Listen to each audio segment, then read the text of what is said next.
The Uttar Pradesh government has ordered that all factories and establishments engaged in the manufacturing process shall be exempted from all labor laws for a period of 3 years.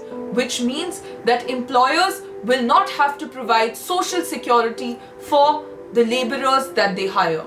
How have they done this? Is it legal? Is it constitutional?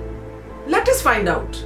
I am Abha Singh, advocate in Bombay High Court, former bureaucrat and a social activist. And my name is Isha Singh. I am also a lawyer at the Bombay High Court, and through this video we want to guide you through the recent amendment in labor laws made by the UP government.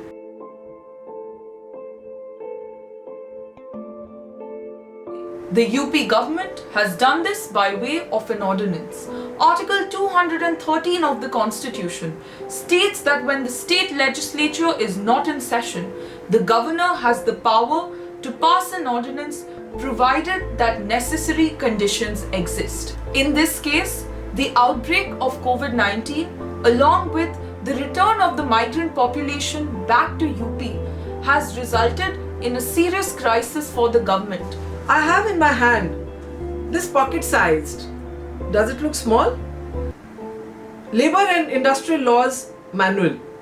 This has more than 50 laws made by the centre.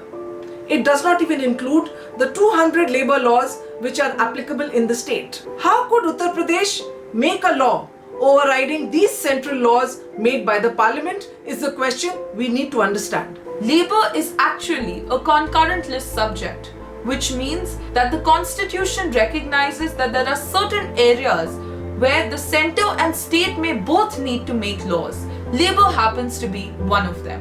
What happens when a law passed by the state is in contradiction to a law passed by the centre? Our constitution makers had kept this in mind, which is why they enacted Article 254 to clarify such a situation. In case the state enacts a law which is violative of a law that is passed by the centre, in order to be valid, that state law must get the approval of the president.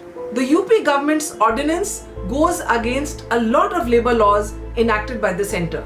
There are still chances that the president may not approve this ordinance and the labourers of this country may heave a sigh of relief. As per this ordinance, what are the labourers going to lose? What rights they will not be able to exercise?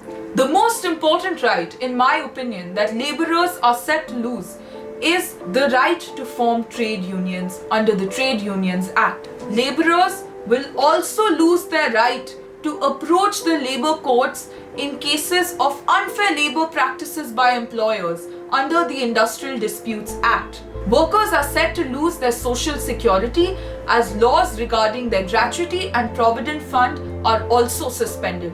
By suspending essential provisions of the Building and Other Construction Workers Act, employers will now not have to register their establishments, they will not have to pay workers double for overtime or provide for their welfare. The Factories Act provides for certain minimum standards that factories must maintain, such as providing leave with wages will also be taken away. The state has also suspended the Interstate Migrant Workmen Act, which means that migrant labourers that come into the state of UP will not be provided any form of security by their employers. Does it sound scary? There is still some hope because there are certain vital laws which have not been touched upon. The provisions regarding the safety and security of workers in the Factories Act and the Buildings and Other Construction Workers Act continue to remain in force. No worker is to be paid less than the minimum wages prescribed by the UP government, and that has to be given in the prescribed time limit as per Section 5 of the Payment of Wages Act 1936. Laws enacted for the welfare of women and children, such as the Maternity Benefit Act or the Prevention of Sexual Harassment at the Workplace Act or even the Child Labour Act, continue to remain in force. In the case of death and disability, the Employee Compensation Act is applicable. Labourers can work for a maximum of 12 hours, including breaks. The Bonded Labour System Abolition Act 1976 is retained. This means that forced labor is not permissible. In order to evaluate any situation objectively, we have to look at both sides of the argument. I have been a civil servant for 20 years and I know it's not an easy job for the government. The COVID-19 pandemic has made things difficult for the state because the migrants who were sending almost 75,000 crores annually to the states of UP, Bihar, Orissa have decided to come back due to the lockdown. The ordinance must not be seen as an attack on labor, but rather as an attack on the Labour Inspector Raj. It is no secret that labour laws in India are so complex that neither do they help the labourers nor the employers. As a result of the complex labour laws, what has happened in UP is that a sort of Labour Inspector Raj has come to pass, which results in a lot of corruption and red tapeism. Another reason has been stated by the UP Chief Secretary, and I quote, "The idea is that in the present circumstances, where we need to provide employment to workers who have migrated back to the state and to protect the existing employment, some flexibility needs to be given to business and industry." Uttar Pradesh has also justified this move by saying that it wants to capitalize on businesses that are seeking to move out of China. By simplifying the labour law regime, it seeks to ease the compliance burden of these interested investors. While keeping in mind the constraints faced by the Uttar Pradesh government, let's have a look at the issues raised by the current ordinance. The right to form associations and unions is a fundamental right guaranteed under Article 19, subsection 1C of the Constitution. India is also a signatory to the International Labour Organization Convention of 1976, which clearly states that trade unions are integral stakeholders for providing labour standards. The British too recognized the right of workers to form trade unions. I think it is a sacrosanct right. By taking away their right to form organized unions, you are taking away their fundamental right to agitate, their right to dissent, which is the very basis of a democracy.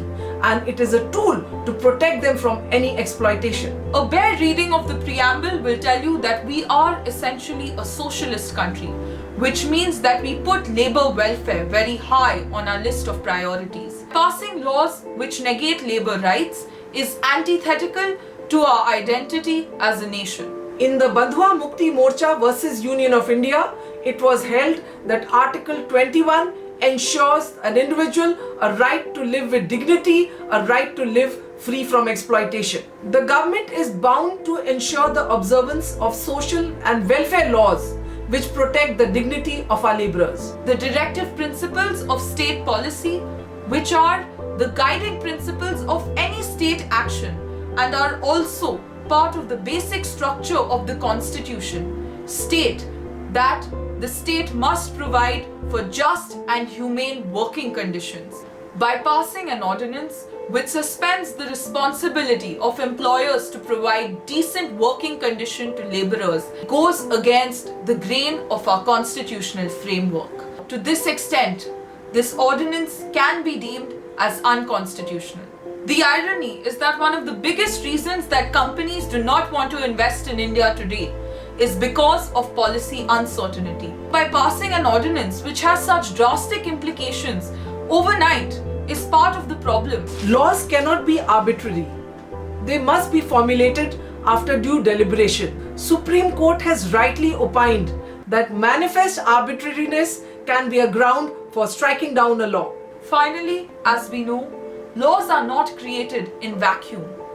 That is why it is important to also take a sociological perspective of this situation. This is not a battle of equals. Marx, for all his failings, very rightly pointed out that the labourers are the weakest section in society because of their lack of access to resources. The work that labourers provide to us today was once provided by slaves and serfs. Let us not negate the gains that have come to our workers after centuries of struggle just by a mere stroke of the pen. The solution to bad labour laws does not lie in suspending all labour laws but rather drafting a good labor code. I would not call this ordinance a reform. We are in favor of the UP government for doing away with the Labour Inspector Raj, which is rampant with corruption. But don't throw the baby out with the bathwater.